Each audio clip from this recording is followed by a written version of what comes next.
हमारी दुनिया का इतिहास बड़ा ही दिलचस्प भी है और ख़तरनाक भी। इतिहास के कितने ऐसे राज हैं जिनके बारे में न तो हमें पता है और न ही हम उनकी सच्चाई जानते हैं, लेकिन किसी एक सुराग के मिलते ही हम अपने इतिहास की पड़ताल करने लगते हैं। दुनिया भर के आर्कियोलॉजिस्ट हमेशा किसी न किसी ऐसे ही इतिहास की खोज में रहते हैं जो उन्हें मानव सभ्यता के बारे में बताए। ममी यानी मानव कंकाल, जिन्हें सहेज कर रखा जाता है, और वो हमेशा ही आर्कियोलॉजिस्ट की जागरूकता का केंद्र रहते हैं। 2003 में चिली के रेगिस्तान में एक ऐसा अजीब ममी मिला जो अभी तक रहस्य बना हुआ है।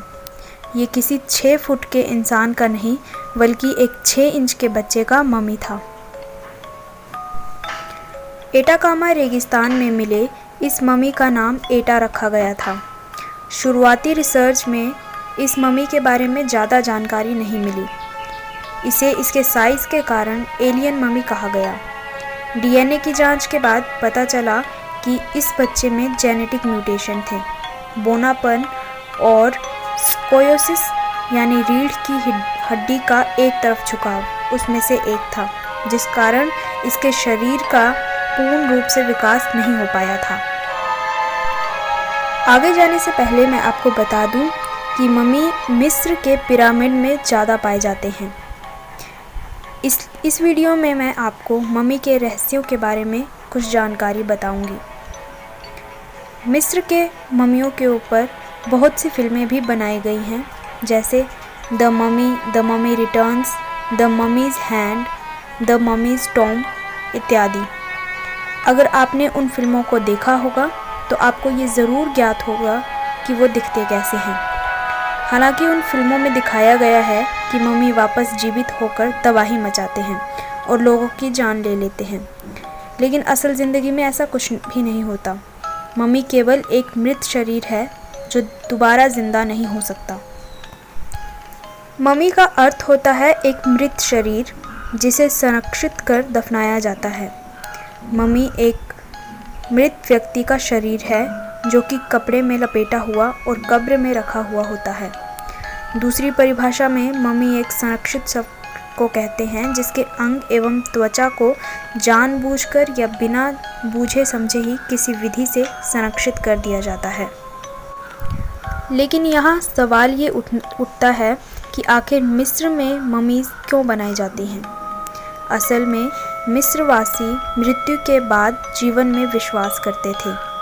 उनका मानना था कि उन्हें अपने शरीर को संरक्षित रखना होगा ताकि वे उन्हें जीवन में उपयोग कर सकें। मिस्रवासियों का मानना था कि जब वे मर जाएंगे तो वे दूसरी दुनिया की यात्रा करेंगे, जहां वे एक नया जीवन जिएंगे। जब वे जीवित थे तो उन्हें उन सभी चीज़ों की आवश्यकता होगी जो उनके परिवार ने इस्तेमाल की थी, इसीलिए उनके परिवार उन चीज़ों को अपनी कब्र में रख देंगे। मिस्रवासियों ने अपने शरीर को ठीक से संरक्षित करने के लिए बड़ी मात्रा में धन का भुगतान किया। मिस्र के जो गरीब थे उन्हें रेत में दफनाया गया, जबकि अमीर लोगों को एक कब्र में दफनाया गया।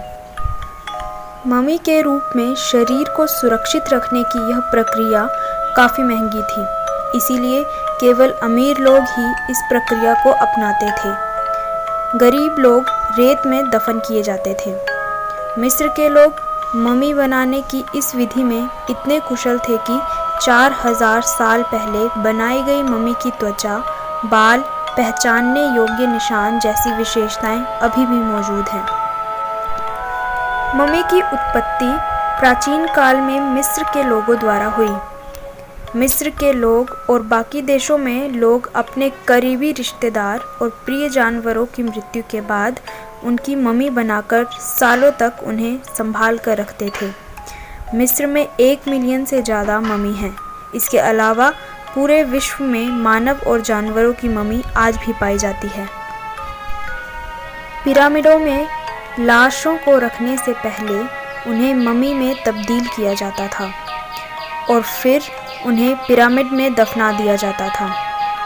प्राचीन मिस्र और विश्व के कई अन्य देशों के लोगों का पुनर्जन्म में विश्वास था और वो ये मानते थे कि मृत व्यक्ति के शरीर को संभाल कर रखा जाना चाहिए ताकि अगले जन्म में वो उसे पा सकें। इसी सोच की वजह से प्राचीन काल में लोगों ने मम्मी बनाने की प्रक्रिया शुरू कर दी और प्राचीन काल से शुरू हुई ये प्रक्रिया आज तक जारी है। शरीर के कई महत्वपूर्ण हिस्सों को बाहर निकाल दिया जाता था, यहाँ तक कि दिमाग को भी। हालांकि दिल को नहीं निकाला जाता था क्योंकि वहाँ के लोग दिल को आत्मा का प्रतीक मानते थे। अब सवाल ये उठता है कि आखिर मम्मी को कैसे बनाया जाता था। पहले के समय में एक मम्मी बनाने में 70 दिन लग जाते थे और मम्मी को बनाने के लिए धर्मगुरु और पुरोहित के साथ विशेषज्ञ भी होते थे।